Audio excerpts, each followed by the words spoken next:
Hey guys, it's Josh again. Nice to see you all from Legendary Build Studios. This is now video number 2 on how to make a trading card game series that I've been working on. I have a few more card designs that I've made since the last video. Some of them are also old ones that I made previously, but I wanted to show you guys some of those.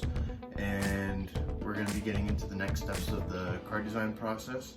So let's get into it.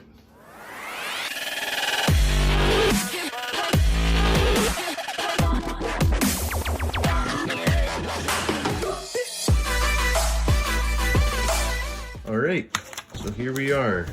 This is our card design from last week that I had showed you guys. These are some of the other ones that I made over the past year. So we have some special ability cards, we have some power source cards. And this was the very first one I started with, which was just the character cards themselves.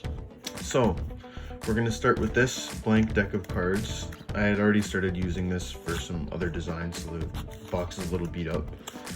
I just picked up this from Amazon. I could put the link in the description in the video. And anyway, it just comes with a bunch of blank cards like this. I had mentioned in the previous video as well that you could just cut these out directly and use them as cards. Now that we've got our card, we can actually start working on this. So what I like to use is alcohol markers. I've been getting into these. I was trying to look for alternatives to using Copic markers because those things are super expensive. So I just went on Amazon. I'll also put the link in the description of the video as well. If you're careful with it, like these blend enough to make your artwork look nice. If you rub too hard, or if you press into the paper too hard on top of a surface that already has color, it'll actually just scrape the color away and then it will make it look messy. But that's the beauty of just using this as a starting point so that you can go and clean it up in Photoshop later. We're gonna start here with some pencil outlining, and then we will get into the colors. So let's go for it.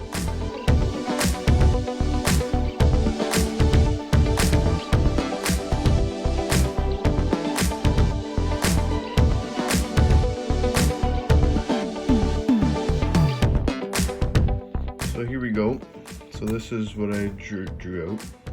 It's not exactly the same as what I drew here, but I started drawing up the face and had a different idea.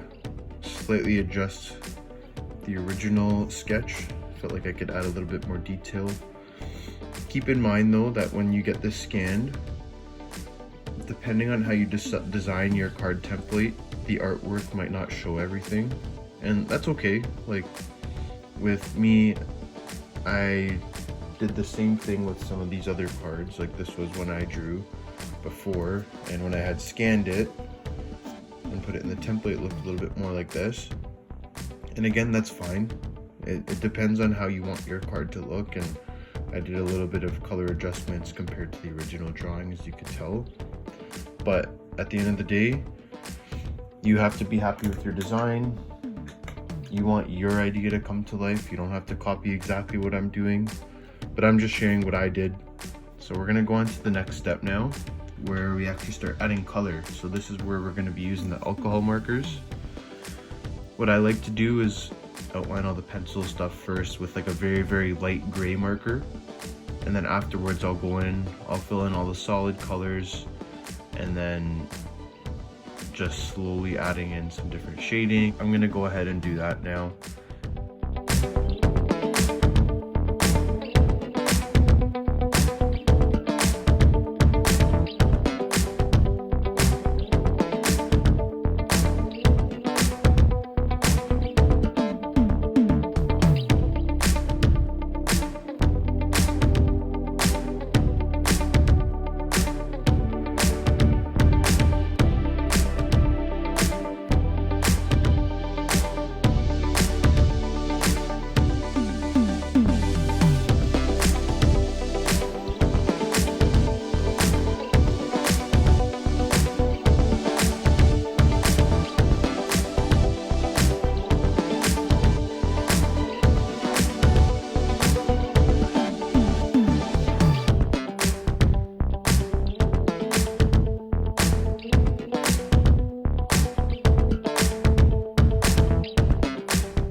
So we've got our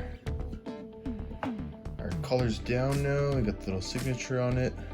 I'm just gonna have to finish it off at the end. I'm gonna put a nice clear coat on the front to protect the colors. Give a little title and signature on the back, and that'll be our artist proof for this card. So in the next video, what we're gonna do is we're gonna scan it, and we're actually gonna put it into Photoshop on the template, do a little color adjustments if it needs it. So thanks for being with me on this journey so far. This is only part 2. We're gonna be moving on to part 3 of how to make your own trading card game. Take it easy, guys. See ya.